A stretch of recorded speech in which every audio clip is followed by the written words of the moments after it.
तेजस्वी यादव मुख्यमंत्री बन रहे हैं 2025 बिहार विधानसभा चुनाव के।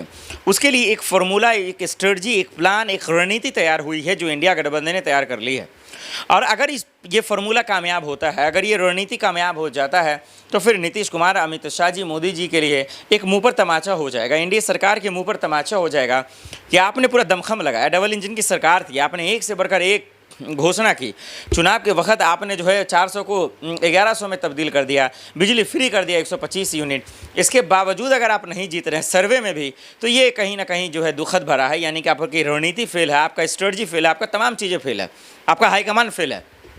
वो इसलिए आप दर्शकों याद कीजिए यूपी का लोकसभा चुनाव, आप याद कीजिए ज़रा ध्यान से कि राहुल गांधी ने कितना दमखम लगाया, और इसका पूरा श्रेय, इसका पूरा क्रेडिट, इसका पूरा जो है राजनीतिक सियासी फ़ायदा अखिलेश यादव को मिला। देखिए पहली बार इतना सीटें वो लाने में कामयाब हुए। यही वजह है कि लोकसभा में बीजेपी को कम सीटें आई, वो भी यूपी से। ये बहुत बड़ी बात है।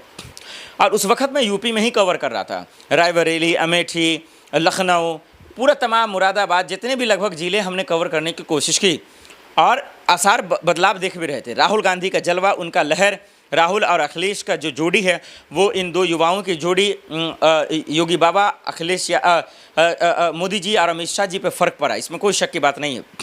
बजाय इसके कि उनकी जब इन सरकार थी, डबल इंजन की सरकार थी, इसके बावजूद बाबाओं ने भी उनका काम किया, तमाम उद्योगपतियों ने उनके लिए सहारा बना। फिर भी वही रणनीति, वही स्ट्रैटेजी दरअसल इन दिनों बिहार में कामयाब होने जा रही है। और ये ऐसा इंडिया गठबंधन के लोग कह रहे हैं, लालू जी, तेजस्वी जी और जो राजनीतिक विशेषज्ञ हैं वो ऐसा कहते नज़र आ रहे हैं।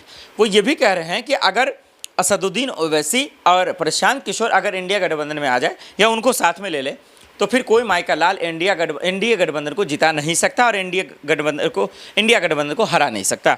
यानी कि तेजस्वी का सीएम बनना तय हो जाएगा, कन्फर्म हो जाएगा। बाकी कन्हैया को कोई भी जिम्मेदारी दे दे। मतलब आसान भाषा में समझिए कि 2025 का जो विधानसभा चुनाव बिहार का है, अगर राहुल गांधी जिस तरीके से दमखम लगा रहे हैं और उसकी पार्टी लगा रही है, उनका टीम लगा रहा है, पूरी तरीके से ग्राउंड पे उतरा हुआ है, इस लिहाज से ये समझा जाएगा, ये बोला जाएगा और ये समझा जाएगा कि इनका पूरा क्रेडिट, इनका पूरा जो दमखम है, जो सियासी और राजनीतिक फ़ायदा है, वो इंडिया गठबंधन के साथ साथ तेजस्वी यादव को मिलेगा। उनका सीटें बढ़ जाएंगी, सीटों की संख्या, विधायकों की संख्या बढ़ जाएगी, और हो सकता है तो अपने दम पर, अपने बहुमत पर भी सरकार बना ले। तो ये रणनीति और प्लान है जो इन दिनों इंडिया गठबंधन इस पर काम कर रहा है। राहुल गांधी, तेजस्वी यादव, तमाम लोग काम कर रहे हैं, लालू यादव जी। लेकिन वहीं अगर आप देखेंगे दो लड़ाइयों के बीच में, हो सकता है कि असदुद्दीन ओवैसी अगर ना इंडिया गठबंधन में शामिल हो, तो पिछले बार 5 सीटें ये लाए थे, तो कहीं ना कहीं सीटों का जो फ़र्क है, समीकरण बिगाड़ सकते हैं। प्रशांत किशोर जो एक अलग दावा कर रहे हैं, वो भी खेल बिगाड़ सकते हैं। वो भी कह रहे हैं हमारा मुख्यमंत्री होगा या वही मुख्यमंत्री होंगे।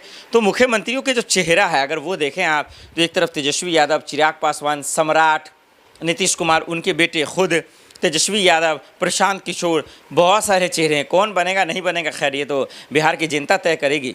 लेकिन मैं सिर्फ यही कहना चाहता हूँ, सीएम चेहरे की लड़ाई, सीएम की लड़ाई, और दरअसल जो है सियासत की लड़ाई से दूर हटकर आप मुद्दों की लड़ाई पर ज़्यादा बयान दें। बिहार की जनता इस बात पे तवज्जो दें, कानून व्यवस्था लाचार है, पूरी तरीके से घुटने टेक चुकी है, महंगाई है, बेरोजगारी है, और जो आम लोग हैं, जो मिडिल क्लास के लोग हैं, वो कहीं ना कहीं परेशान हैं, अपने आप से बेबस सा महसूस कर रहे हैं।